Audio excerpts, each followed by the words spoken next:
আসসালামু আলাইকুম, আমি নাইম দক্ষিণ কোরিয়া থেকে সবাইকে স্বাগত জানাচ্ছি আমার ইউটিউব চ্যানেল লাইমিলিতে। যদি ভালো লাগে তাহলে সাবস্ক্রাইব, আর যদি ভালো না লাগে তাহলে দেখতে থাকুন। দেখতে দেখতে ভালো লাগা ভালোবাসা হয়ে যাবে ইনশাল্লাহ।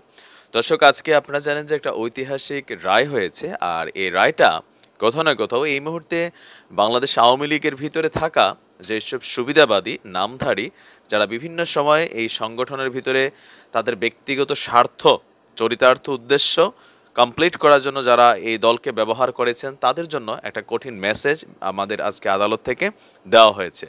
কথা বলছি রিজেন্ট শাহেদের সম্পর্কে। তবে আমরা চাইবো এই শাহেদরা তো শুধু আসমান থেকে টপকাইয়াই আজকের শাহেদ হয় না, এদেরকে শাহেদ বানানোর পিছনে যেই সব শাহেদরা জড়িত, ওই সব শাহেদদের ক্ষেত্রেও আদালত থেকে ঠিক এমনই দৃষ্টান্তমূলক শাস্তি যদি দেওয়া না যায়, তাহলে এই শাহেদরা আসতে থাকবে, ওই শাহেদরা ধরাছোঁয়ার বাইরে থাকবে, আর নতুন নতুন শাহেদদের বাংলাদেশে জন্ম হবে। তাই পর্দার পিছনের শাহেদদেরকেও দলীয়ভাবে হোক, আইনের মাধ্যমে হোক, ওদেরকে এরকম দৃষ্টান্তমূলক শাস্তি দিতে হবে। রিজেন্ট শাহেদ একটা কি বলা হয় যে কালিমাযুক্ত নাম। আপনারা জানেন যে করোনার সার্টিফিকেট জালিয়াতির কারণে তার রিজেন্ট যে হসপিটাল আছে সেইখান থেকে সে আসলে অ্যারেস্ট হয়। এরপরে তার আরও নানান দুর্নীতি, তারপর হচ্ছে যে বিভিন্ন অনিয়ম, সেগুলো বের হয়ে আসে। একটা পর্যায়ে তাকে যখন আপনার অ্যারেস্টের জন্য ভারতের সীমান্তের কাছ থেকে সম্ভবত বোরকা পরা অবস্থায় তাকে অ্যারেস্ট করে আমাদের বাংলাদেশের প্রশাসনিক যন্ত্রবাহিনী র্যাব, তখন তার সাথে একটা অস্ত্র উদ্ধার করা হয়েছিল, আপনাদের খেয়াল থাকার কথা। তো সেইটাতেও একটা পৃথক একটা মামলা হয়েছিল। এখন আজকে আদালতে বিচারক যেই ধরনের বক্তব্য শাহেদকে নিয়ে দিয়েছেন, এমন ধরনের ঘটনা বাংলাদেশের ইতিহাসে আর আছে কিনা আমি জানি না। তার রায় পড়ার আগেই আমাদের মাননীয় বিচারক কে এম ইমরুল কায়েস, ঢাকা মহানগর দায়রা জজ আদালতের যিনি আছেন, তিনি শাহেদ সম্পর্কে কিছু অতি মূল্যবান কথা বলেছেন। তিনি বলেছেন যে শাহেদ অতি ধুরন্ধর। যে অস্ত্র মামলার যে পিস্তলের বিষয়টা তার গাড়ি থেকে উদ্ধার করা হয়, তার কাছ থেকে উদ্ধার করা হয়, তারপরেও সে বারবার বলছিল যে গাড়িটা তার না, তার না। কিন্তু যখন গাড়ির কাগজপত্র, তার ফ্ল্যাটের কাগজপত্র আদালতের কাছে এসে পৌঁছায়, তখন ওই মুহূর্তে শাহেদ এসে স্বীকার করে। তখন তিনি বলেছেন যে শাহেদ অতিরিক্ত ধুরন্ধর এবং কি ভদ্রবেশী বাটপার। ওইখানে বিচারক সাহেব আরেকটু দিয়েছেন যে শাহেদের মতো যারা ভদ্রবেশী মুখোশধারী বাটপাররা আছেন, তাদের জন্য এটা একটা কঠিন মেসেজ যে বাংলাদেশের আইনে এরা যদি ধরা পড়ে তাহলে তাদের কিন্তু কঠিন শাস্তি হবে। তো এইরকম কিছু বক্তব্যের পরে তিনি অরিজিনাল রায়টা পড়ে শোনান যে অস্ত্র মামলা আইনের 19-এর কয়ের ধারায় এই যে বাটপার শাহেদকে যাবজ্জীবন কারাদণ্ড দিয়েছে। আবার অস্ত্র মামলা আইনের 6-এর ধারায় তাকে আরও 7 বছর কারাদণ্ড প্রদান করেছে দুইটা রায়ে। তো টোটাল মিলিয়ে তার একটা লম্বা সময়ের সাজা হয়েছে। এখন আমি আপনাদেরকে বোঝানোর সুবিধার্থে যাবজ্জীবন কারাদণ্ড মানে কি সেটাও একটু বলি। সেটা বলার আগে শাহেদের যেই কি বলা হয় যে অ্যাডভোকেট আছে, তিনি সহ শাহেদ যখন এই রায় শুনছেন, বিচারকের রায়, তারপরে শাহেদে ধরেন একটু বেহোশ হওয়া, নাটক ফাটক করছে, টাউট তো সিটার, তো তারপরে কোনো লাভ হয় নাই, রায় তো লিখিত হয়ে গেছে। তবে তার অ্যাডভোকেট আরও লম্বা টাকা পয়সা খাইছে, তো তার নাম হচ্ছে মনিরুজ্জামান সাহেব। তিনি বলেছেন যে তারা আবার উচ্চ আদালতে যাবে, এটা সম্পর্কে অ্যাপিল করবে, তারা মামলা লড়ে যাবে, কারণ শাহেদের টাকা খাইছে, টাকা তো হালাল করতে হবে। নুন খায় যার গুণ গায় তার। অ্যাডভোকেটের কাজ অ্যাডভোকেট করুক। আমাদের বাংলাদেশের যেই কি বলা হয় যে রাষ্ট্রের পক্ষের আইনজীবী যারা, আমরা বিশ্বাস করি তারা সামনে গিয়ে এটাকে প্রটেস্ট করবে। এখন যাবজ্জীবন কারাদণ্ডটা আসলে কত বছর, এটা সম্পর্কে আমারও অনেক মিসকনসেপশন ছিল। যদি বলা হয় যে বাংলাদেশের জেল কোড আইন অনুযায়ী 57 ধারা অনুযায়ী যদি আপনাকে বলা হয় যে আমৃত্যু কারাদণ্ড, সেটা হচ্ছে এক ধরনের, যাবজ্জীবন কারাদণ্ড সেটা হচ্ছে দুই ধরনের। 1996 সালে সংশোধিত আইনে আপনার যাবজ্জীবন কারাদণ্ড বলতে বোঝায় সর্বোচ্চ 30 বছর। একজন ব্যক্তি আপনার 30 বছর সে জেল খাটবে। তবে জেলের ভিতরে আবার আপনার আমাদের ন্যাচারালি যেমন 12 মাসে 1 বছর হয়, জেলের ভিতরে হয় কি 9 মাসে 1 বছর হয়। তার মানে ওই হিসাব করলে গতানুগতিক ধারায় সে 22 বছর সামথিং তার একটু জেল খাটতে হবে, যিনি যাবজ্জীবন সাজাপ্রাপ্ত হয়েছেন। আর এর মাঝখানে এই সাজা কমার কি আর কোনো উপায় আছে? জি আছে।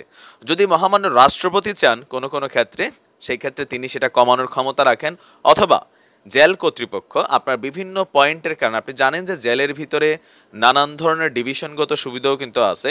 একজন কয়েদির ভালো আচরণ, ভালো ব্যবহার, তার উপর যদি কারাগার কর্তৃপক্ষ সন্তুষ্ট থাকে, ডিআইজি প্রিজন যিনি আছেন তিনিও তার ক্ষমতা বলে ইচ্ছে করলে একটা কয়েদির সাজা কমিয়ে দিতে পারেন। এছাড়া বিশেষ দিবসগুলোতেও বিভিন্নভাবে মার্কিং করে পজিটিভ নেগেটিভ করে আপনার এই সাজাটা কমানোর ব্যবস্থা আছে। তো শাহেদের অলরেডি যে সাজাটা হয়েছে সেটা হচ্ছে, আমরা যদি ধরে নিই যাবজ্জীবনের জন্য 22 বছর আর হচ্ছে এর পাশাপাশি 7 বছর, তো ওই 7 বছর কিন্তু এটার ভেতরে ইনক্লুডেড, এটা বাহিরে না। তো সম্ভবত তার 22.5 বছরের জন্য সাজা হয়েছে, আলহামদুলিল্লাহ। ফাঁসি টাসি দেওয়ার থেকে আমার মনে হয় যে যাবজ্জীবন হয়েছে, এটা বাচ্চা থাকুক, এই যে আরাম আভিজাত্য বিলাসী জীবনযাপন করছে, আর এইগুলার মানে একটা রেজাল্ট তো আসা দরকার। তবে সবচেয়ে জরুরি হচ্ছে শুধু তো এই শাহেদ না, পাপিয়া আছে, সাবরিনা আছে, এরকম আরও অনেকগুলা ক্যারেক্টার আছে। আমরা আশা করি আমাদের মাননীয় আদালত প্রত্যেকের ব্যাপারেই এরকম কঠিন থেকে কঠিনতর সিদ্ধান্ত নেবেন। একটাই কারণ যে এরা রাষ্ট্রকে ঘোকলা করতেছে, এরা ব্যক্তিগত স্বার্থে দলকে ব্যবহার করতেছে। এবার আসেন দল সে ইয়াদ আয়া, এই শাহেদ, পাপিয়া, সাবরিনা বা বিএনপির সময় যখন এই ক্যারেক্টারগুলো আমরা দেখি, এরা কি আসলে হঠাৎ করে শূন্য থেকে আসে, আইসেই এরকম একদিনে শাহেদ হয়ে যায়? না, এদের পেছনে অনেক মানুষ আছে যাদের নাম আমরা মুখে বলতে পারবো না। আপনি দেখেন রিজেন্ট শাহেদের এই হসপিটালগত মামলায় সরকারের অনেক কি বলা হয় যে সচিব টচিব, এদের কিন্তু ছবি টবি নাম টাম এখানে চলে আসছিল, তাই না? তো এখন এগুলার ব্যাপারে আসলে কী ধরনের সিদ্ধান্ত আদালত দিবে সেইটাও এখানে দেখার বিষয় আছে, যে শাহেদের এই উত্থানে তাকে কে সাপোর্ট করছে। সে তো একজন মানে কোনো এমপি মন্ত্রীর ছেলে ছিল না, সে সাধারণ একজন বাটপার থেকে আজকের এই শাহেদ হয়েছে। তার মানে সে সিঁড়ি ব্যবহার করছে, পাপিয়া সাধারণ একজন পাপিয়া বস্তির মেয়ে থেকে সে কুইন হয়ে গেছে, মাঝখানে সিঁড়ি ব্যবহার করছে। Sabrina same to same. এখন এদের পিছনের যে শক্তিটা, আপনার যদি ধরেন গায়ের মধ্যে গোটা হয় বা পেঁচড়া হয়, আপনি উপর থেকে যতই মলম লাগান হবে কি, সাময়িক ভালো হবে, 3 দিন পরে অন্য দিক দিয়ে এটা বের হবে। ঠিক সেম, আপনি একজন শাহেদকে আটকাইয়া শাহেদদের উত্থান বন্ধ করা যাবে না। আপনাকে করতে হবে কি, ভালো ডাক্তারের কাছে যেতে হবে, ভালো ওষুধ খাইতে হবে, ব্লাডটা টেস্ট করতে হবে, আপনার অরিজিনাল রোগটা ফাইন্ড আউট করতে হবে, তারপরে সামান্য ওষুধে কিন্তু কাজ হয়ে যাবে, যেটা আমরা নর্মালি যে কোনো মানুষ বুঝি।